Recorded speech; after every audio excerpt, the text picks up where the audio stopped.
Когда-то я был обыкновенным подвальным художником. Рисовал просто потому, что рыбки плавают, птички поют, а художники рисуют. А город за это дарил мне свои сны. Светофор, который решил, что он луна. Лестница, ведущая в никуда. Гастроном с раздвоением личности. Или вот кариатида, которая по ошибке держала землю и думала, что все ходят кверх ногами. Денег мне тогда не водилось вообще. Зато я чувствовал себя королем мира.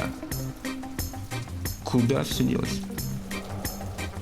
Иногда мне кажется, что эта история только про меня. А иногда, что про все наше поколение, вывалившееся в 90-е, без штанов и парашюта.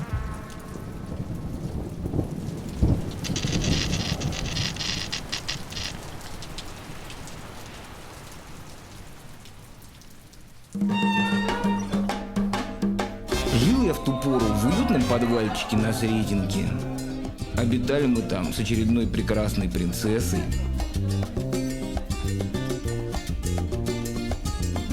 И наглым котяром по фамилии Бегемот.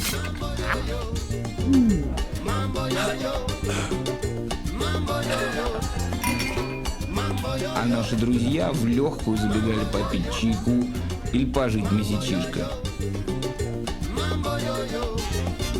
Все они были художники, поэты или музыканты. Так что в подвальчике никогда не было скучно.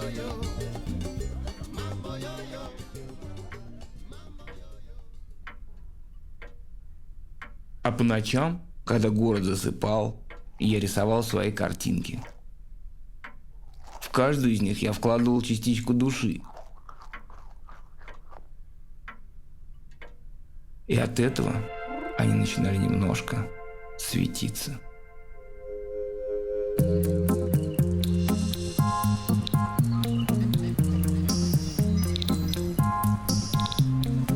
По выходным я продавал свои картинки на уличном вернисаже. Ну, продавать-то их продавал. Вот только покупать их почему-то никто не спешил. Люся, глянь, это ж наш гастроном. А то его днем мало вижу, дебил. Пойдем, бабочка, к настоящим художникам. Редко кто замечал, что мои картинки светятся.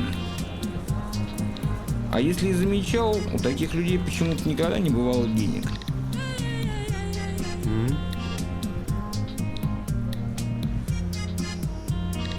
Ну и приходилось им эти картинки дарить. Не самый выгодный бизнес, согласен, но мне нравилось.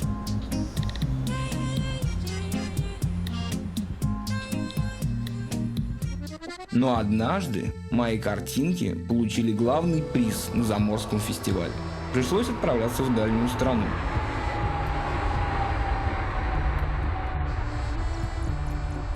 Летать я никогда не любил. Ведь, как известно, душа человека не умеет летать так же быстро, как современные самолеты. Отставшие души сбиваются в стайку и летят, неспешно маша крылышками и сплетничая о хозяевах. Через несколько часов душа догоняет человека и возвращается на свое место.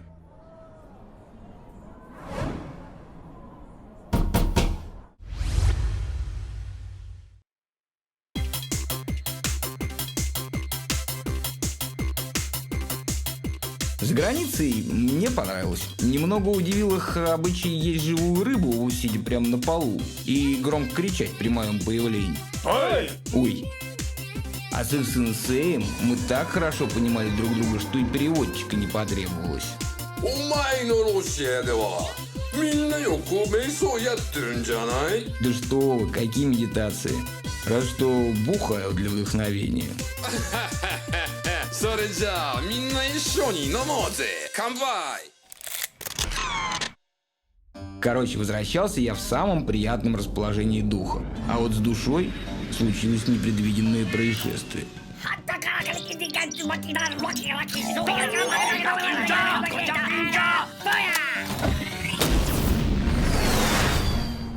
Ёшкин кот!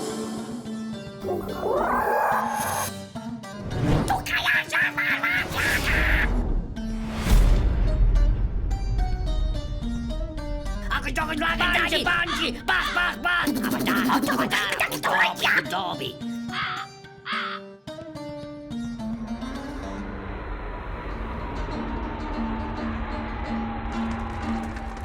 Пришлось ей в Москву пешком шкандыбать, бедняжки.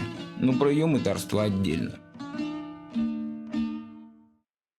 А я возвращаюсь себе в подвальчик. Вроде все как обычно, только странно себя как-то чувствую. Кто-то забыл что-то важное. Ну что именно? Не помню.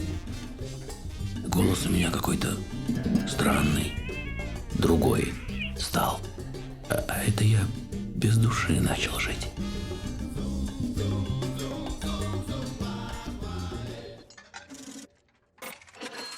И вдруг оказалось, что времена изменились, и художник без души – товар весьма востребованный.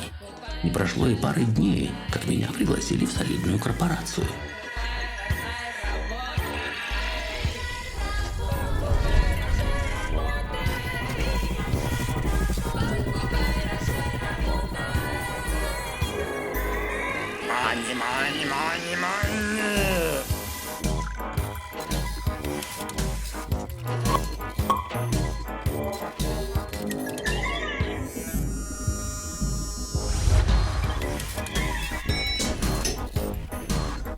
Поздравляю вас с престижной премией. Мы поклонники вашего таланта. Ага, что-то я раньше этого не замечал. Да что вы, разумеется.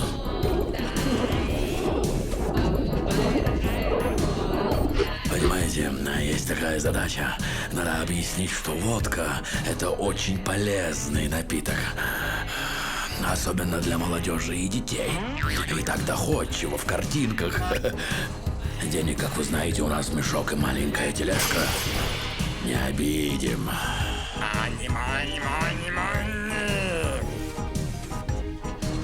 Раньше-то я сразу посылал с такими заказами. А тут думаю, а что-то я их посылаю-то. Денег-то у них и правда вагон. Пущай хоть с хорошим человеком поделятся. Ладно, сделаем. Только потребуются образцы для портретов. Разумеется, без проблем.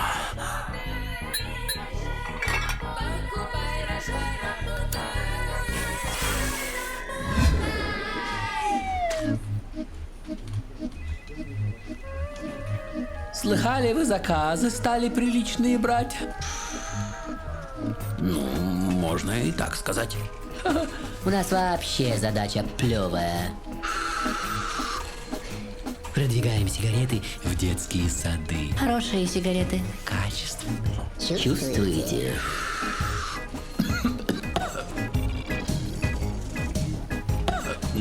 Еще как. Ну что, сделаем? А давайте я вам сразу кросс-промоушен буду делать. Мол, выпил, закурил, и сразу все проблемы решились. Ну, тут они все зарадовались, между собой созвонились, начальству эту идею продали как свою, естественно, и еще больше денег отвалили. Конкретно вагон. И вот так я, наконец, стал приличным человеком. Сначала Мерс серебристый купил, потом джипарь широкий,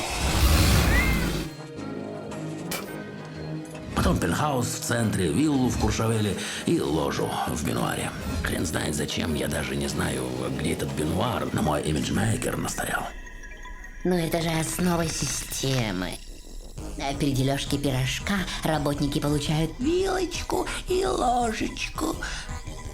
А начальники виллу и ложу. И чтобы пробиться к пирогу, нужно что? Что? Зубы и имидж. Это я понял. Не понял только, откуда у меня имиджмейкер взялся. Но париться по этому поводу не стал. Наверное, они к деньгам автоматически прилагаются. Ну и пошло-поехало.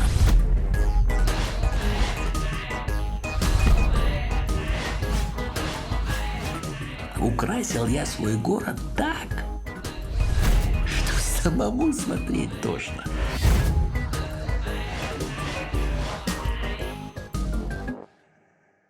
Зато в гендиректора по рекламе пробился. Биг Босс, не хухры-мухры. А жизнь моя стала легка и приятна. Утром кокос, чтобы глаза подрать после ночного кастинга. Днем смотреть, как мои директора на манагеров рычат, чтобы те дизайнерам спуску не давали. Вечером эфирчик со всякими селебритис, а там опять кастинг. И только все наладилось. На тебе.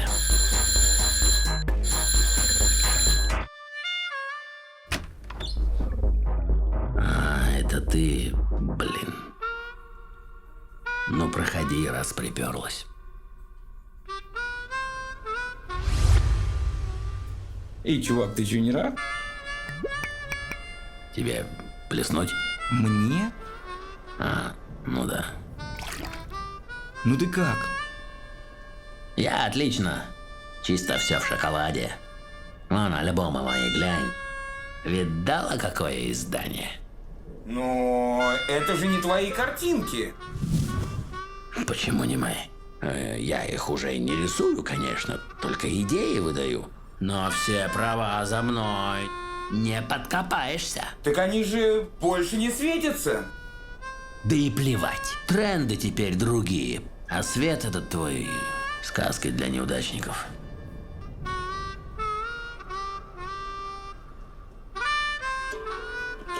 Да ты просто сдулся.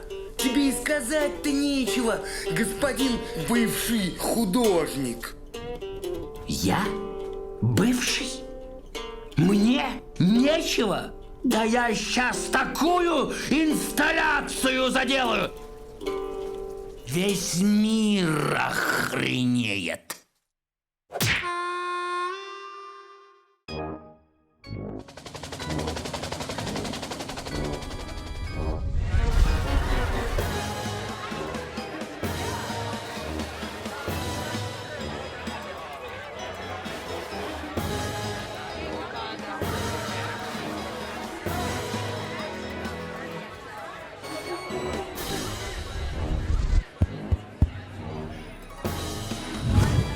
Дамы и господа, ladies and gentlemen, еще никто никогда не решался на такое.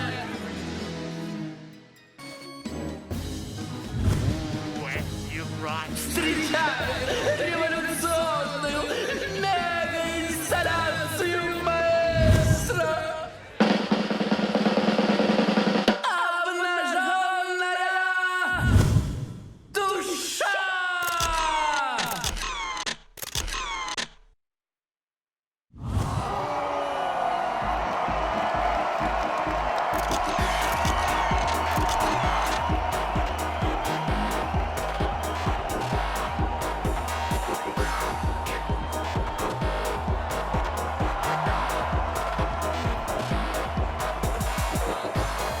Господа, невероятная новость!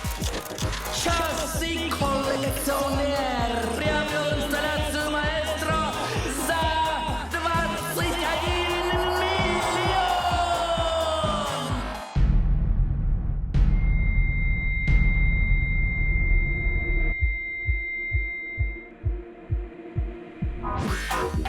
Так как ты посмел продавать?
Давай, чувак, жми.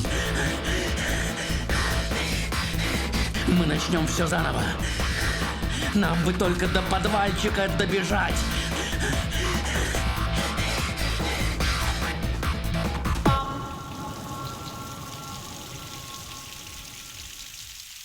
Но только нету больше того подвальчика.